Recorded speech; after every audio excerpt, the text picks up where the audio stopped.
كفتن آن حجينيو ويركو حاجة لهينو وريا لسوحوليه حبت الشعب كسينيو يا سياستكو حيلة سياستكو حيلة قضيت المهامين حمايانا كلا نقون ين حمان كلا نقون حقيقة قضيت المهامين ويهي وعنا وناكسن ميل كستو أتشوكتان هالكا أدنغالا سعوتان و STN Somali Television Network حرنتيسو تهي مقالة ميابليس يوريغا سيمبو هدبا مانتا وحانوني هينا كافتاكي سياسة وحانو شعب وينها كرالي قلينا هذه جرنغالا سعودا برتا يوتيوب كيغا يوليغا فيسبوك كيغا إن آنو ويغي هوري آنو باقناي duruufo soo kordhay awis anagoo kala boqolay magaalooyin fog aan waqti u weynay imaanu wigi hore in la wadaagno kaftanka siyaasadda laakiin raali gelin ayaanu ka bixinaynaa insha Allah Ali Harari hadu haysa dadka wigi hore oo ka raagnay way bal waxaanu isku soo dabaridayna soo wixii aanu ka gaarno barnaamijku toddobaadkan iyo kii hore wixii ku jiray aynu eegi doonaa wasaas horta waxa ugu badan oo dadka carabkooda ay hadlayaan waxa weeye dawladda Imaaraadka Carabta iyo Soomaalida wasaas carabta moogta hadii aad dagaalantaan yaasinu dagaalkaas weligeed ma dhamaanayo ilaa qiyaamaha oo soconaya carab dagaalkeeda haye ninka carabka wuxuu aaminsan yahay hadii aad dagaalantaan nin carab imika oo aad leegadid lix bilood buu ku soconaya dagaalkaas ilaa uu ku legdo ka hadhi maayo qanci maayo marka wuxuu soo weeraraya adoo tukanaya adoo quraacanaya adoo sii jeeda ilaa nabarkaasi markasta waa inaad ogaataan inuu kugu samaqayo wayba diyaar garowdi dadkii Soomaaliyeedna waxaa la helay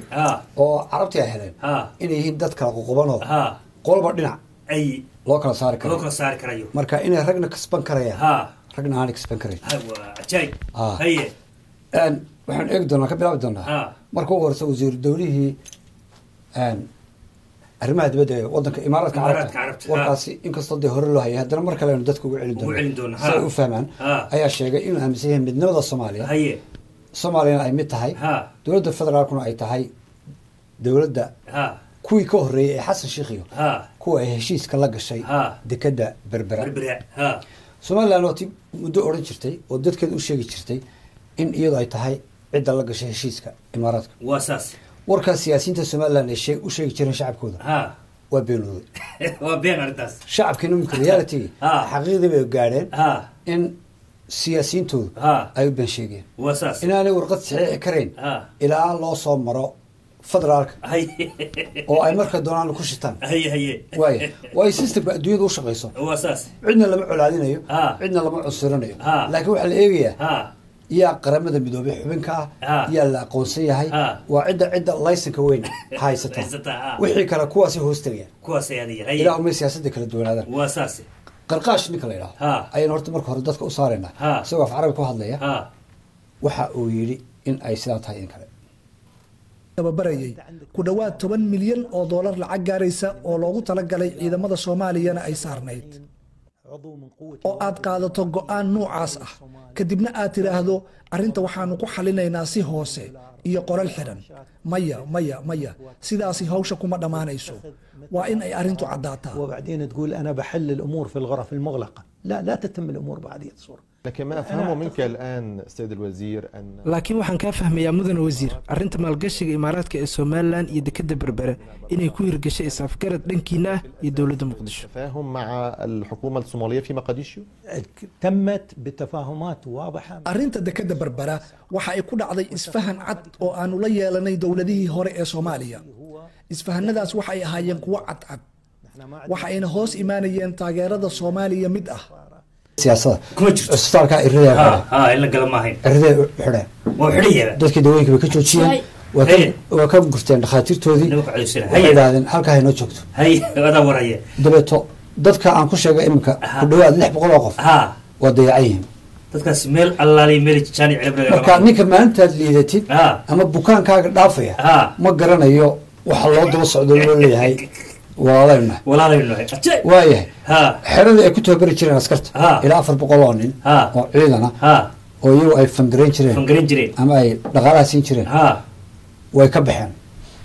ciidamada federaalka ka tirsan baa soo galay dabeetana kuwii hore u joogay ee imaaraadka iyo kuwana isku dhacay isku dhac iyadoo la doonayo hub meesha ay nimankana ka tageen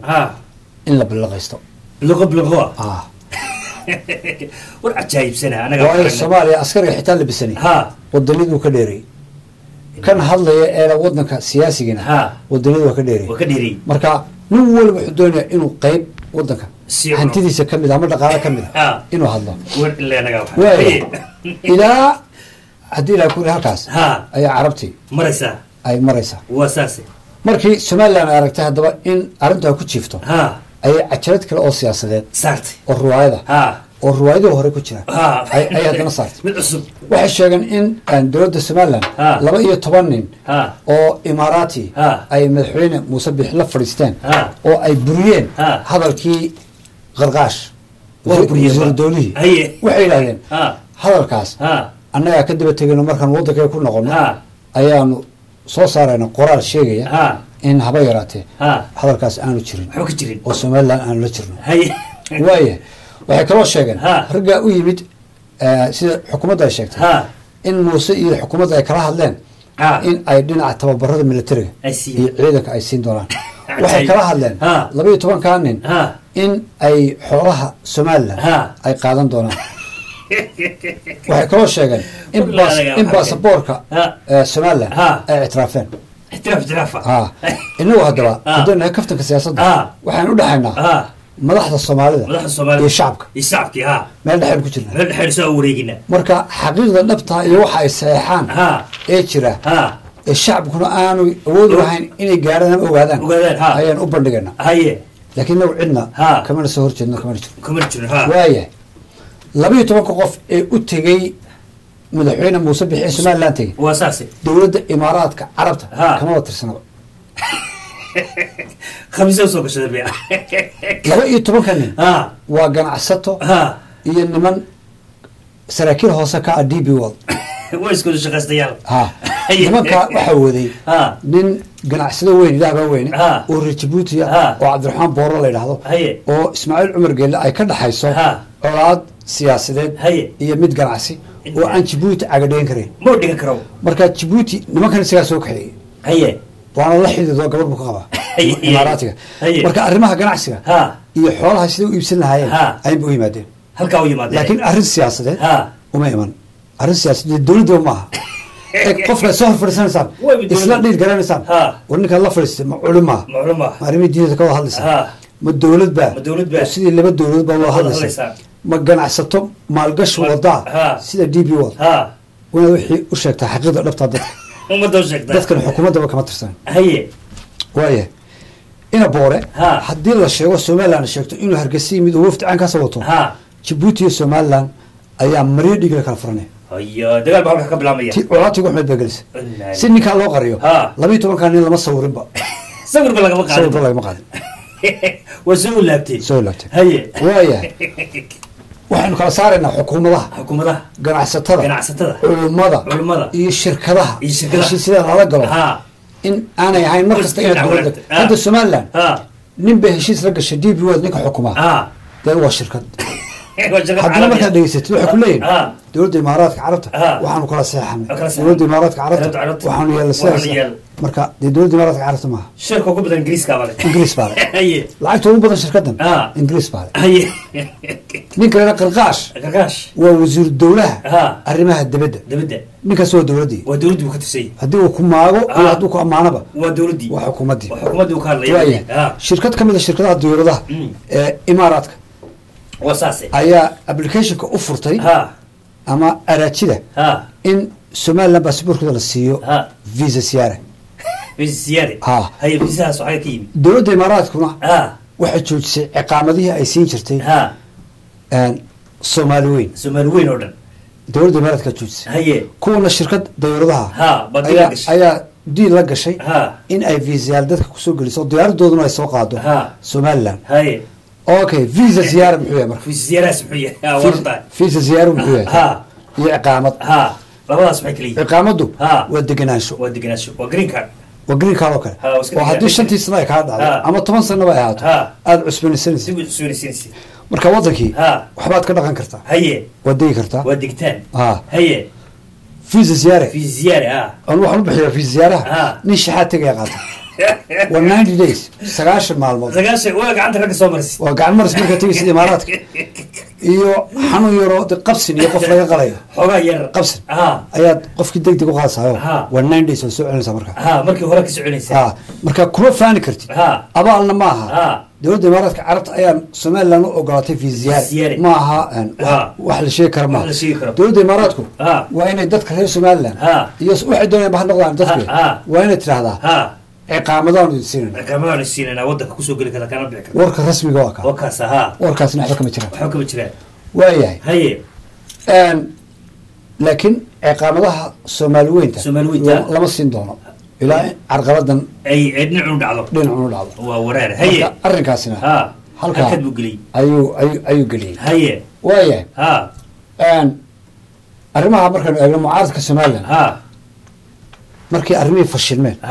ayaan waxaan eegi doonaa cabdiraxmaan ciro isaguna soo jeediyey dadkii heshiiska hore uga galay madaxweyne Sinaayi laga soo bilaabo iyo Muuse Bixi wuxuu dhamayslahayn xisbiga kulmiye ayaa waxa uu u soo jeediyey in madaxweynihii hore maxkamadda soo taago waa Sinaayi Muuse Bixina uu iscasilo bal isagana aynu daawano cabdiraxmaan ciro BBC-da laanta afka carabiga hadalka dowladda imaaraadku waa dhab Sinaayi wuxuu jabiyay dastuurka wuxuu khiyaameeyay shacbigii wuxuu himiladoodii ku raday hog madow oo ay adkaanayso in dib looga soo saaro wuxuu mutaystay in maxkamad la hor keeno oo lagu qaado khiyaamo qaran madaxweyne Muuse Biixi Cabdi wuxuu qayb ka ahaa shirqoolka iyo dhagarta kulmiye u maleegay shacbiga Somaliland عجيب هي هذا كل لا بس ومركو كل يا وكا هذا سؤال كاسو مريا هي نيك اماراتي قرقاش ليرا waxa uu hadaladiisi kamid ah aan markii uu siideen waxa uu dowladda federaalka waxay doonaysaa in qol madow ay arintu ku xaliso mana dhacayso qolka madow la gasho qolka madow baan eegnaa qolka madow waa lacag horta روح نودي بيا black market سمعت هذا يصير سوق مذوي قول أقل مذوي وحاس والله خير مركو تجي دولة الإمارات عربتها وحا حل صحيح يا سومالان يو إثيوبيا يو سدح جيسوت كإمارات أي صحيحاني شركة ديبول هشيسك دق بالمشي وتجي هذا هو كبان شغله وحيد أنا وحنو تجي الرمى عيدا بانك هذا arrimo ciidan oo xilliga taagna imaaraadka iyo Soomaaliya u dhaxay ma jiro xukun jiro oo degdeg emergency ma jiro marka dadka shacabka ayaa markasta la wareerinayo khayr wuxuu tagay inuu heshiiska ay galayeen saddex geesoodka in dawladda imaaraadka uu ku qanciyo in federaalkaas ay la dhiilgareeyaan haddii ay la dhiilgareyn waayaan sidii qolooyinkii horeba ay ugu saxeexeen Somaliland iyo imaaraadku inay heshiiska galaan in qaybtooda dhaqaalaha ay u qaataan wiil amsiya federaalka haddaan lacag siin oo aan dhaqaalo siinin sidee uga saxeexan karaysaa nimanka arrinkaasoo macquula meesha la tegay qolada imaaraadkuna waa sadkaysa way diideen dabeetana diyaaradiisi iska fulayoo shir jiraa'id buu qabtayoo wuxuu yidhi si aan adkayn hadda dowladda imaaraadka iyo shirkadaheedu nooma geli karaan wax heshiisa ma oran sidaa uma hadlin laakiin wuxuu yidhi waa in si dastuuriya sharciya ay federaalka u soo maraan hadalkaas wuxuu caddaynayaa sino in ra-iisul wasaaruhu uu dhiil u tegay laftiisu maaha in Somaliland la eedeeyo maaha in la eedeeyo Puntland laakiin federaalkuna qayb bay ka yihiin meesha ka socda dhibaatada meesha ka socota waa fahamsama hadalka qolka madow ee ninkan carabka uu sheegayo isaguna horta waa mid saas waayahay wixii oo dhan yaa isku fuuqsada haddaba waxaa wixii la isku fuuqsaday ha cabdiweli maxamed algaas cabdiweligaas haye muxuu sameeyey talo cabdiweli ha wuxuu sameeyey doc faruur haye asaasuu faruuray dowladda federaalka ha ayuu dhinac ka faruuray haye wuxuu fulinayaa siyaasad ha ay ku wada jiraan rag fara badan oo puntland ka tirsan oo doonaya inay federaalka u run sheegaan oo ay tusaan adduunyadan u tusaan inay yihiin dad iyagu heshiis caalamiga geli karaya haye horta dowladda federaalka dowladda aan idhahda imaaraadka waxaa wakiil u ah oo u shaqeeya oo shaqo rasmiga lagu hayargareeyey inuu yahay la taliyaha dowladda imaaraadka ee arrimaha geeska africa cumar cabdirashiid halkana xildhibaan buu ka yahay dowladda federaalka marka waa nin maslaxadda imaaraadka mar kasta fulinaya maa dhowto puntland dooniya laga saaro ama inay ka baxaan ciidan imaaraatiya isagaa baajiyey oo la soo xidhiiray dabeetana cabdiweli baa isna marka cabdiweli waxaa wakiil ka ah cumar cabdirashiid cabdiwelina wuxuu wakiil ka yahay axmed madoobe ya axmed madoobihii dadku ay odhan jireen waa nin hadal wanaagsan waa nin soomaaliya waa ninka odhan jira calanka soomaaliya hala horeysiiyo calamada kale yareerna halaynaga qaado waa ninka odhan jira runta isu sheego waa layna haystaa waa nin dhaqaale samaysanayay oo imaaraadkana waxa la dhuxul shidanaysay axmed waa soo diray imaaraadku waxay dhuxul shiteen last 15 years 10 years ninkaas qaabilsanaa waayahay wuxuu iminka yahay nin doonaya inaanu ismuujin laakiin afhayeen uu noqdo cabdiweli okay cabdiweli aanu tagna marka cabdiweli markuu imaaraadka iminka tegay wuxuu u sheegay inay yihiin puntland dad iskood waa dal ballaaran oo populationkooduna uu badan yahay oo badda cas ku dhaca oo xaq u leh dastuuriya inay heshiis caalamiya la galaan ilaa ciddi doona federaalkuna aana dee u joojinin warkaasoo cad ayuu caddeeyey hadal dadku ka boodin baa jira oo uu leeyahay muqdisho soomaaliya maaha soomaaliya muqdisho maaha waa hadalkaa intaynaan fasirin ayaan waxaan gelinayaa wuxuu ujeedaa muqdisho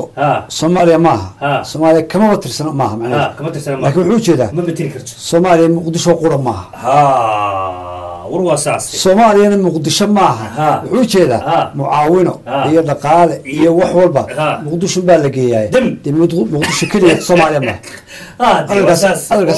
maaha macno weyn may anigii samayn maayo laakiin dad badan baa dhibsaday oo le muqdisho uu leeyahay maaha soomaaliya laakiin wuxuu ujeedaa un wax walba halkaasaa la geeyaa goboladii kalena waa fara badan yihiin laakiin bal isagoo ammaanaya muqdishada lafteeda iyo isagoo iminka le muqdisho soomaaliya ma labadaba inta israacina badan The result of centralized power and the Mogadishu city state. Somalia is not Mogadishu and Mogadishu is not Somalia. muhiimadda ay leedahay xamar waxaa weeye wejiga soomaaliya waa xamar refractionka qofka wejiga soomaaliya waa xamar xamar haddii hagaasanaato oo qurux badnaato oy caafimaaddo soomaaliyana waa caafimaadayso عمود مرة رئيس وزراء وهابارس مرة مدحونا دول الجمهورية با مرة أقول نقول هذا يا horta lix bilood buu haray ninkan odaga turkus ila la waa nin sii socda marka heshiisyada imaaraadka uu la gelay oo dhan waa kuwa uu ku doonayo inuu dhaqaale hele kuwa danta reer Puntland uu ugu danaynayo maaha xiduna wixiisa inuu qaato dabatan lix bilood uu iskaga tago wasaasi isaga iyo Cumar Cabdishiid waa niman team caynkaas oo adagoo wada shaqeynaya Puntland waxay xaq u leedahay shacabkeedu inay eegaan horta DP World nimankan lagu carcaranayo curyaamid dekadaha Afrika ay sameeyaan horta ha keenaan meel DP World ay horumar ka sameysay oo caalam ka tirsan oo soo bandhigo waxay heshiis la gashaa shirkadani gangs dadka hadii jira isleeyihiin sharci kama shaqeeyo waa corrupted wuxuuna sii wixina qaato waa ka faa'iideystaan sicir bararka uu la deglaadahay imika Soomaaliland waxa qayb ka DP World berbera sanadii 8 bilood bay joogtaa lacagaha ay qaado oo dhan galabtii Soomaaliland shil ma lagu qaadaa habeenkii $1 baa laga dhigaa kii ka sarreeya marka qayb weyn bay ka tahay sicir bararka cabdiweli maxamed cali gaas marka waxa weeye heshiisyadan wuxuu kula ula jeedaa cabdiweli sidiisaba dowladda federaalka ah marnaba lama jiro wuu kasoo horjeeda wuxuuna guddoomiye u yahay madashii ay samaysteen axmed madoobe maamul goboleedyada oo ah xoog kale oo challenge garanaya federaalka puntland horta yaasino arrimaha ayaa ka jira laakiin ta ugu weyne ceebta culeyskeeda uu furaya waa axmed madoobe oo weli isqarinaya oo aan bareerin laakiinse ku daba feelay ninka la yidhaahdo cabdiweli maxamed cali gaas waayahay arrimaha waxaa kaloo ka jira beri dhaweyta uu tegay magaalada boosaaso dagaal uu la galay gaas wasiirkii hore ee dekedaha cabdilaahi jaamac saalax nin la yidhahdo oo uu yidhi shirkad la yidhaahdo maxaa la odhan jiray shirkaddaa la yidhahdo waa shirkad chinisa eg shirkadda wuxuu doonaya cabdiweli in ay dekeda dhisto waa chinese waxa u keenay dowladda ethoobia horkeentay lacagaha ugu badan ee qaataan jidadka ay samaynayaane jiriban iyo eyl iyo garowe iyo gaalkacyo waxaasoo dhan waxay ku bedesheen in ay qaataan macdan dhulkaasoo dhan marka waxay warqadu soo qoreen wasiirkaasi hore oo yidhahan waxaan doonaya inaan dekeda dhisno inaan maalgelin idiin samayno inaan arrimo caynkaasi ka qabanay maxay kula tahay marka ninkaas wuxuu u qoro yidhi wallahi ani haddaad tala weydiiseen inkastoon iminka wasiir ahayn haddana dowladda federaalka arrintaa kala tashada way tan 6 bilood kadib bay dhacaysaa cabdiweli baa arrinta marka aada ugu gubtay marka wuxuu ku leeyahay nin 3 sano wasiir ahaa oo 3 sano ku dhargi waayey miya ayaa marka wuxuu caddeynayaa in wasiiradu corrupted yihiinoo ay tahay hadday 3 years joogaan inay guryo dhistaan oo maraakiib samaystaan wuu ku dhargi waaya 3 sanood buu isna 5 buu ku dhargi waaya cabdiweli laftiisa 5 sannadood 5 years ayuu ku dhargi lahay weli rabaa inuu imaaraadkiisa okay haddaba niyo xiisadan taagan ee DP World la yidhahdo soomaaliduna ay ka qaylinayso aniga waxba igala sii daran DP World oo shirkad la yaqaano oo dee tuuga oo wax samaysanaysa 1000 shirkadood ayaa jooga Soomaaliya goboladeeda oo dhan Somaliland Puntland Jubaland meel walba shirkaddan markaan ku hadlayna CCICC baa ka mid ah shirkado kale oo haamaha shidaalka gaaska haamaha berbera 15 shirkadood baa wada leh waxay imika keentay in quality-gii batroolka meesha lagu shubayay waxyaabihii looga baahnaa in haamaha shidaalka lagu dhex daro ee filter garanayay ayaa laga joojiyey iyadoo dhaqaalaha la diidayo baabuurtii hargeysa oo dhan kala badh ayaa wada duqeeyey matooradii gaaska ama batroolka lagu shubo yaasino ayaa xabag iyo waxaan la garanin baa ku jira 1000 shirkadood oo kale ayaa macaadinta iyo ciidda gurta oo la fasaxay oo aan cidi ka hadlin marka soomaalidu guud ahaan ma aha dad wadaniine waa dad doonaya inay maalin milyaneer ku noqdaan one day ama wasiir ha noqdaan ama shicib ha noqdaan nin waliba wuxuu horkacaya 10 shiina ah 10 caraba 10 Ethiopia haddii ay ku reey waxaas dhan baa jira waaya intaba kaga baxnaa dalkan lala wareegay ee Ethiopia la wareegtay oo aynu marar badan ku celinay iyo damiir la'aanta Soomaalida ayaan eegaynaa burca waxa laga sameeyay xafiis wakiil ah dowladda Ethiopia وبرع حفلة بالسنين حفلة مركز السنين واحد كسر قريب قال شعبكي أفحبش والله وخد بدنا من السفير بانا أيه هذا يا أو ضدك الله هذا يا أو إثيوبيا لماذا هي قيمة جالية إثيوبيا أيو كذا عندنا يا وحق دومين وقدر يا من غير برعة أيه إثيوبيا وكيل كان وربع هي قول إثيوبيا نقطة برعة يسوع على جريان يسمرك وقولنا أيهين إثيوبيا قولنا أيه ربع أيه بس مركز سياسة دي إثيوبيا هي مبادئ إثيوبيا نكره ربع أيه ضدك أقوى الحرية كم أودوا يكون السماء لما كان مثله barasaabkii ninka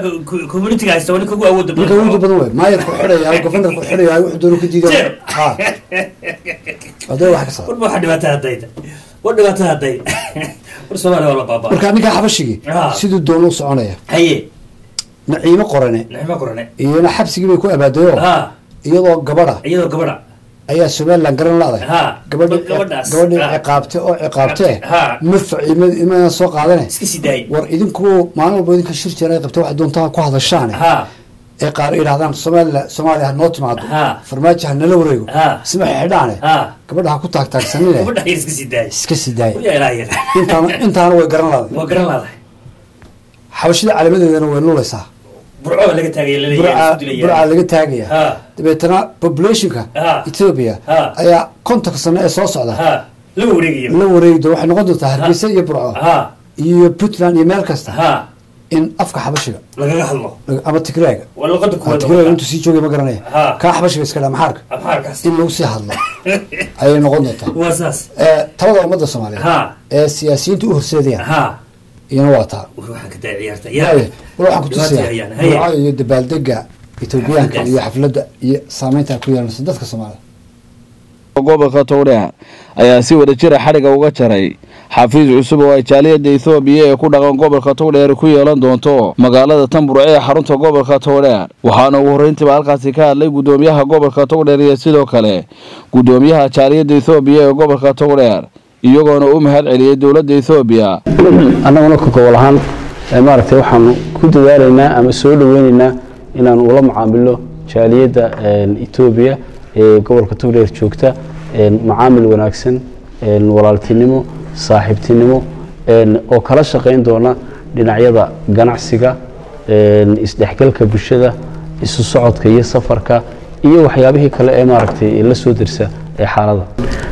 dhibaatada Ethiopia ku timaada waa dhibaato ku timi Somaliland wanaaga Ethiopia soo kordhana waa wanaag soo kordhay Somaliland insha Allah ilaahay waxaan ka baryaynaa marka hore in xilkana Allah noo fududeeyo arintan iyada ana shacabka iyo mas'uuliyadda aanu qaadnay inaan sideeda uga soo baxno waajibaadkayga aan gudano ayaan ku rajaweynay arintan maanta halkan soo gaadhay rag baa u soo dhabar adeegay oo maanta inay midho dhasho intaaba processka ku soo jiray waqtigooda iyo maalkooda iyo nafahooda iyo taymkooda siiyay aad iyo aad baan uga mahad celinaynaa waxa aan markaa insha Allah aan ku wada shaqeyn doonaa qorshaha luqadda ku adag tahay gujugujuda soo guraya nin baa ku jira safir weeye miya kaasa Soomaali ku hadlaya ما أنت كلا صومالي رب عياسه وما يركي عز لكن كلا إثيوبيان واي وهكذا خير بعو لبض قف نك ناكت اسمه رحضة وحوي قنان دي بيوض دعدموجا وشيس حق درا خير بعو نك هنت الشيء وحوي قنان قرقاش وزير دولي أيه قبل الجور كراكت هذا مدة عن قرصة وحوي غنى وعد وعد ويا غير قبل يقول كراكت سكسورت نيك مقال سكسوقة مقال برعاكر سوى حول السعود ده سكسويلا لا بس كسويلا وحوي غنى المصبح يا نبى واحد اللي الآن ياسينو سوى أوروتا أي نمن توجد معي أور كيك حدا مركا سوى سيلد يسوق صوص هذا ما تاج أي أور كي حرقي كفرينه يبى قرطك وحده واساس كي كنا أور كي أي العر مركا إني كنا حرقوا بس كاس تدبوا معه عبارة دوس عدي أي بيصير مربل طلع أور كحوق وينه مركا سو سida u eegay mise nin baa de qoorta xarig ugu xidhay oo socda oo jiidaya marka intaan aad buu sinixin ayaa ninkii hadlay tuugi wuxuu yiri adeer iska soo awrkaaga nin noqday awrkaagi oo nin noqday oo haysta ka dhigay imka Soomaaliya heshiisyada waxaan dhibiyo iyo wararka beenoobay iyo wararka oo Soomaaliya haysta ka dhigay iska sii socda waa awrkaaga nin ka xidhay halka ayaan qodana aynu kaga tagi doonaa waxaan eegi doonaa xariga buur madow oo mar kale inta loo yeeray xabsi gudaha la dhigay horta marka ugu horeysa waxaan eegi doonaa waa tii damiin lagu soo daayay xarigii dambe iyagu dowladdu waxay leedahay waxaa sidaa loogu xukumay waxa weeye aflagaado uu jaajka aflagaadeeyey ama qaadigii dabeetana dembigii baa si degdeg ah loogu xukumay laakiin sheekadu intaa waa ka weynta dembiyada horta ninkaa laga galay waxa weeye number one lama siinin inuu isdifaaco lawyer looma qabo dee inta qolka lagu soo geli lagu xukumo caalamka arrinkaas waxaa la yidhahaa jujuub weye sidaas dhinaca kale marka la eego nin weligiiba la xidhi jiray bu waa markii saddexaad ama afraad dahar yaala xidhay siinaaya 2 jeer xidhay muusaa xidhay marka waad garan karaysaa dee ninkan maxaa ka khaldan waaye xadhigga waxaa lagu eedeeyey in uu ka qayb galay shir dhinaca dhaqanka puntland oo lagu dooranayay oo uu yidhi waa in nabad laga shaqeeyaayo ciidamada tukaraq la kala qaadaa kaysku markaa kaa maaha kaysaska meesha horta waxaa ku jira morgan oo ag fadhiistay morgan baa fadhiistay ama isku madal fadhiisteen marka morgan oo reer somaliland aanay jeclayn iyo boqorkii buur madow oo sag fadhiya taa horta waa ka degi wey waa marlaada laakiin dawladdu way ogeyd markii uu shirkaa ka qayb gelayay waa la socotay oo lama odhanin shirkaa ka qayb gelin ragna waa raaceen xildhibaan ka mid isaguna guurtida odayaasha guurtida nin ka mid ah oo suldaan oo ka qayb galay shirkaas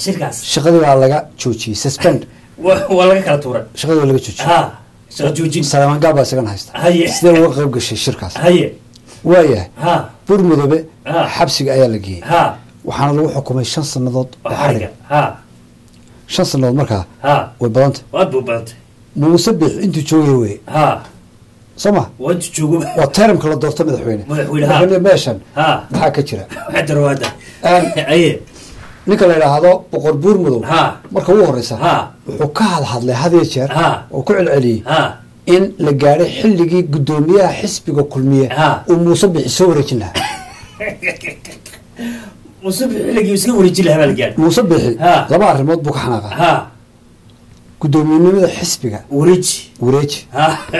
dagaal buu ka xigaa ereyga kale uu ka xanaaqa waxa weeye muuse waa askari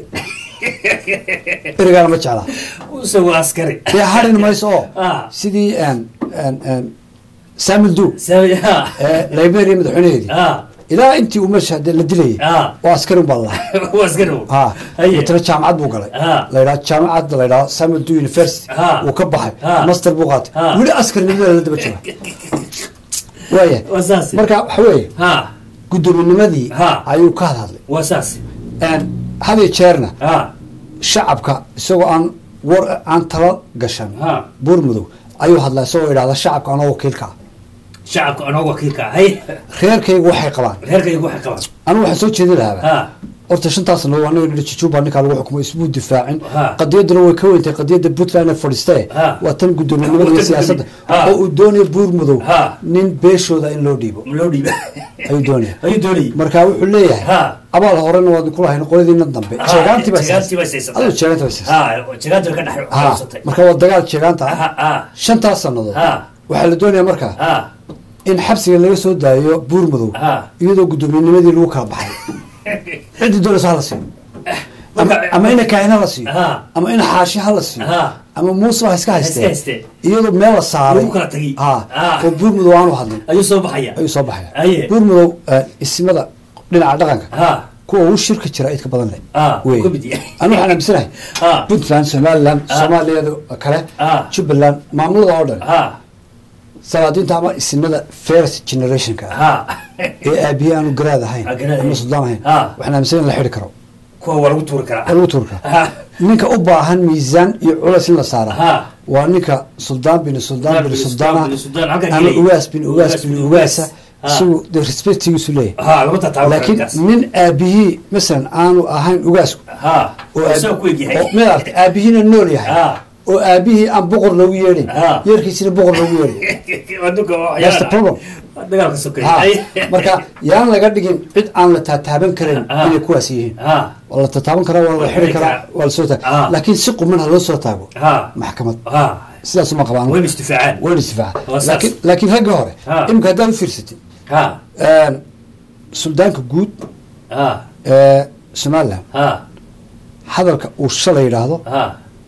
beri uu ka duwan yahay marka suldaan hadalkiisu uu mar isbedelayba haddii la arko ma isna nooc la xidhi karo waa halis buu keeni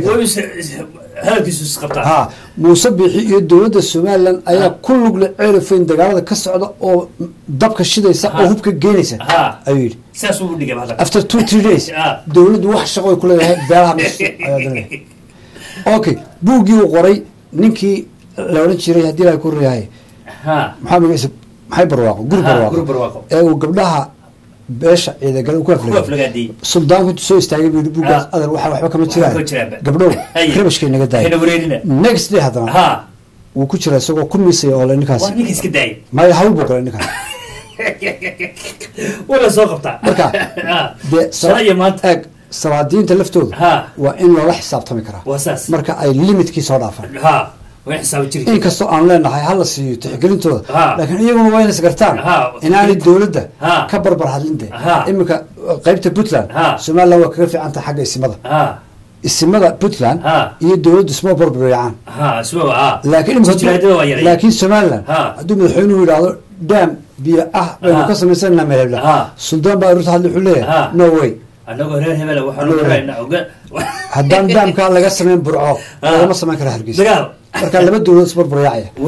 taayana waxba ku dahayn waynu eegi doona iyaduna waxay keento dhinaca dhaqanka arrimo yar baa iska jira oo u baahan in la saxo somaliland wiilashu weli waxay u xirtaan inay timaha inta dhexe ay liid reebaan hareerahana ay dhameeyaan marka nooc shaadiina ayay u ekaadaan waxa suuqyada kaaga hormaraya hargeysa laba gabdhood oo wada socdo oo headphone hal telefoon ba dhegeysanaya headphoneka labadii dhegood tan xabad ba u jirta tan xabad ba u jirta wada dhegeysanaya laba qof isku dhegan baad moodaa markaad ka hortimaado iyana dhaqanxumada soo biirtay ayay ka mid tahay waxaa soo haray iyana magaalada qardho waxaa imika ka bilaabmay tuug baa la arki jiray mobilada haddii salaada cishaba la gaadho xadda iminka gabdhaha soo baxay dumarka laftoodii ka dafaya telefoonadii gabdhii laftigoodi 4-5 ba iskula socaan gabdhood dhalinyaraha islaamada iska telefoon halow eedo lacagii soo diray xafka sin laga qaadaya iyana dhinaca waxa u baahantay magaalada qardho in hawshaas aad looga fiirsado waasaas waxaynu eegi doonaa saamaynta yaasiino imaaraadkan waxaanu ka shekeynayna dowladda qatar dagaalka u dhexeeya iyo imaaraadka wey arrintu moogta waasaase dabeetna waxaa loo bedelay dagaal ka dhexeeya hargeysa iyo muqdisho hadduu waa qatar iyo imaaraad ama dooxa iyo dubay ayaa dagaalku ka dhexeeya inagaba laynala soo galay oo in caqli badan ma jire inagana waxaan isu qaadanay hargeysa iyo muqdisho dagaal ku jiro markaasay maalin markuu carab hadlay waxaan leenahay oo hargeysaa lagu tufay oo muqdishoa lagu tufay carabkiina u qosliya waxaan kusii doonaa sida iyo ciyaarkii yaryaraa ama ubadkeennii aynu u saameynayo inta hooyadii aabiyi wax ku akhriyaan ay dabeetna facebooka usoo dhigayaanoo ay leeyihiin sidaa dhah gabadh somaliland joogta ama reer somaliland iyo wiil isna sacuudi arabia jooga oo labadaba midna farmaajo maagayo midna farmaajo ammaanayo ayaynu eegaynaa aynu labada gabadha wiilka dhegeysano fiicantii waan jeclay waan salaamay maanta waxaan maqlay tu igu yaabsan maanta maqlay wadankaan ku dhashin kaa kusoo eekaaday anaga beetiga ahaa intaa kusoo eekaaday xayakeeka dhaafsaday ayla madaxweyne farmaajo madaxweyne ah ayaa doortayba yaa doortay anagu maan doornay doortay madaxweynahaygu waa shan waa muuse biixi axmed maxamed ilaayo daahir yaale inan cigaal iyo cabdiraxmaan tuub waa shantaas laakiin farmaajo yaa doortay cidna may dooran jiminkaa malaa doortay jiminka soomaaliya mala doortay farmaajoba kana nagmaan doona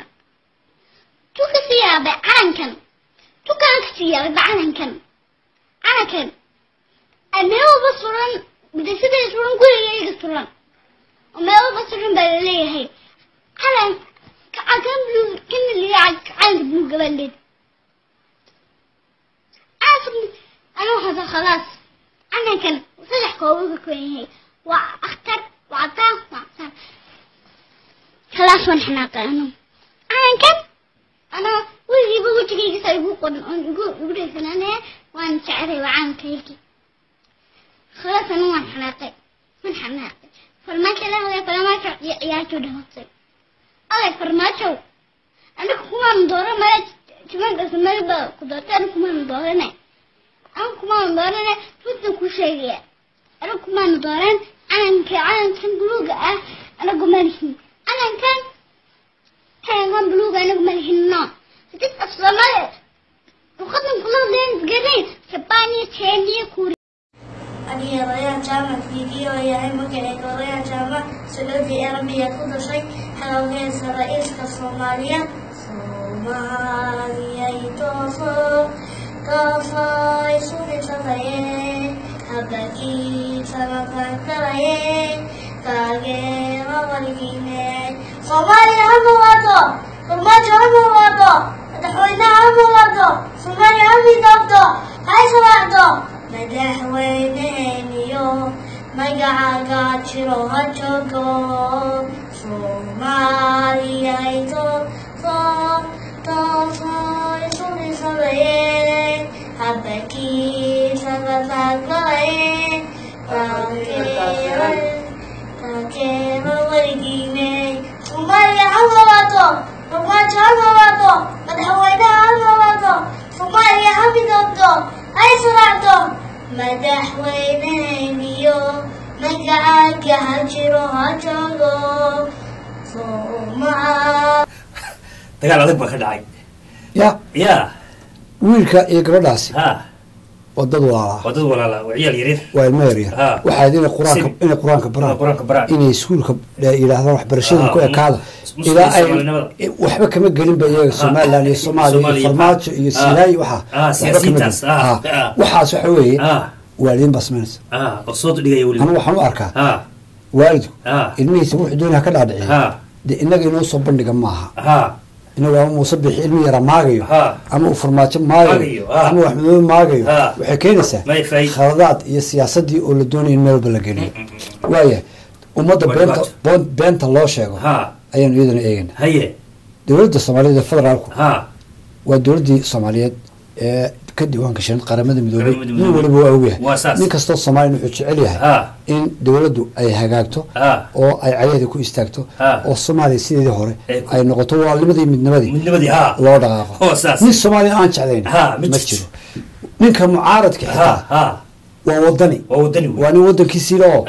haddii uu mucaaradnimo doonayo odhanaya war dowladaydu hagaajiya laakiin maaha mucaaradnimadu wax burburin wiilal yaryar oo aan maskax ku filan wadan oo ka hadla baa jira telefoonadooda oo dowladda ammaanteeda oo ziyaado ah ayay doonayaan inay ummadda ka dhaadhiciyaan halkii marka ay wanaageeda sheegi lahaayeen ay wax u qaateen wanaageedii qof cay maanta waxaan kusoo qaadan doonaa hebel oo sacuudi arabia jooga hebel beribu gabar kufsaday hebel beribu lacag xaday ninkaasi ma dowladdii qaylinaya ilaah baan ku dhaaray ma dowladdii buu sharaf u keenayaa mise dowladdii buu sharaf ridayaa anigu waxaan u arkaa kuwa sidaa u hadlaya inay yihiin dad sharaf dhac ku haya dowladda khayre oo u warhaya oo inamada dhaqaalo siiyaan waxaan kula talin lahaa hadda ka hornaan kula talin war adeer uga cabiye waxaad keentaa dad majuura oo aqoon leh oo maskaxdoodu shaqaynayso waxgarada oo eeg stable ah qofka haddaanu xasiloonayn yaasino masalan shaqa la-aan iyo sharci la-aan iyo guur la-aan iyo welwal ku jiro nin deed ummada xushiga karaya maaha tiisi baa wareerinaysa nin isla tolo dowladda haddii aad aada u ammaantid armay xamar kugu yeedhaa meel ku fadhiisa iyana ay ku jirto maaha wadaniyad war wadaniyaddu iyo inaad u hiilisid madaxweyneha ammaantid iyo ra-isul wasaare maaha wadaniyaddu wadaniyaddu waa inaad ciidaada iyo shacabkaaga iyo dadkaaga aad jeceshay waa inaad cadowgaaga garanaysid maaha in shaksi caydiisu dee farmaajo waxba kusoo kordhinmayso kuna ammaan mayso beledweyne waad aragto fatahaad baa ka dhacday nin kasta oo soomaaliya meel kastuu joogo wuu ka xun yahay in ummadiisii ay biyo ku baabaan ama abaar la tagto noodha soma waaya farmaajo xukuumaddu maaha uun farmaajo iyo khayre system baa shaqeeya haddii uu diyaarad raaco iyadoo daad jiro dee systemka dad kala wada oo ka shaqeynaya qaabilsan haddii la yidhaahdo wixii ka dhaca wasaaradda waxbarashada ha loo aanayo farmaajo ama khayre wixii caafimaad ka dhaca ha loo aanayo islaan ku suuxday puntland muxuu madaxweyne ugu iman waaye waxaas mucaaradnimo maaha waxaas waa ciyaar sugnimo noqonaysa okay waa inta ku xagga dhaliisha uga dhigaysa waxyaalahaas ayay qodobkaas hayaan waaya kuwa ammaanta ah waxay gaadheen beenta ay ummadda ka dhaadhicinayaan ee social media ay soo dhigeen sawirkaan ku tusi doono sawir khayra hadda ka hor ciyaal kubad ciyaaraya salaamayo ayaa inta la qaaday biyihii la dhex geliyay oo waxaa leeyahay ra-iisul wasaarihii oo biyihii halkaa u joogaan ayaa nin badbaadinayo isagana biyo halkaa u joogaan waa been sideedee oo ku dhexraa sawirkaa ilaag adigoo kale waa been loo jeedo marka marka sawirada beenta ah dowladdii ka dhigaya ayaa qodhaa iyo xeradaa wadanida ay ku jirta nimankaas dowladda burburinaya anu waxaan lahaa qabto khayre afka dowladda carabkiisa ku hadlaya dadka waxaan leenahay dowladda federaalku ha la baro qaybta propaganduhu dad wadaniyada ka shaqeynaya oo taariikhda soomaalida ka hadlaya oo systemka difaacaya aan difaacayn khayre iyo farmaajo maaha waa laba nin systemka waa inay difaacaan waa inay keenaan wax reality waa inay keenaan ay waxay ku odhanayaan soo urur caawa ani warramo ra-iisul wasaaraha war ka haya ra-isul wasaaraha ku taqaanaa xaggaad madaxweyne ku taqaana farmaajo ciyaal yar buu la xidhiidhaayo intuu u diro xog kasta oo helo sidaa dhaha been cad oo ummadda loo jeedina wey war teleefonkaagan ummadda ha ku wareerin oo ummadda been ha ku sheegin nin baan maalin in yar eegay wuxuu yidhi anigu waan idiin sheegay walaalayaal wallaahi bilah waan tukadaa waa anigii kitaab idin tusay caqli ku dhexra dadka nin baa siduu u tukada xitaa mujtamaciisa u sheegay marka waxay sameeyaan hal jeer marka hadlayaan background sijaayad iyo tusbax iyo kitaab bay dhigaan maxaa horta badshagada haya ninkani aan ku aaminayno aan kula hadlaa maxay xog nin maran oon xog bahay oo eeg u fiirso caawa qof buu caaya habeenaba qof kaloo caaya gabar buu caaya wiil buu caaya marka wadaniyadu macayunba waxaan kusoo gebagaynaya barnaamijkeena dadka isu soo diraya iyaguna waa bishii rabadaan ee aan saamaxno oo diinta islaamku 12 biloodba ummadda nabadgeli oo saamax oo cafi iyo walaalnimo iyo run kula dhaqan maaha inaad bisha 12 rabadaanta uun tiraahid war bal bishii baa soo dhowey aynu saamaxno waaya marka bishii dadkii saamaxdaan soo hadana ku cilmaysid bacd ciid barnaamijkeeni inta ayaan aad iyo aad ayaad mar labaad iyo mar saddexaad ba u mahadsan tahay halka aad nagala socoteen waa STN TV oo xaruntiisu tahay magaalada Minneapolis oo anigu ah Yaasiin Ducaale waxaan ka tegayaa sidaa yahay nabad geli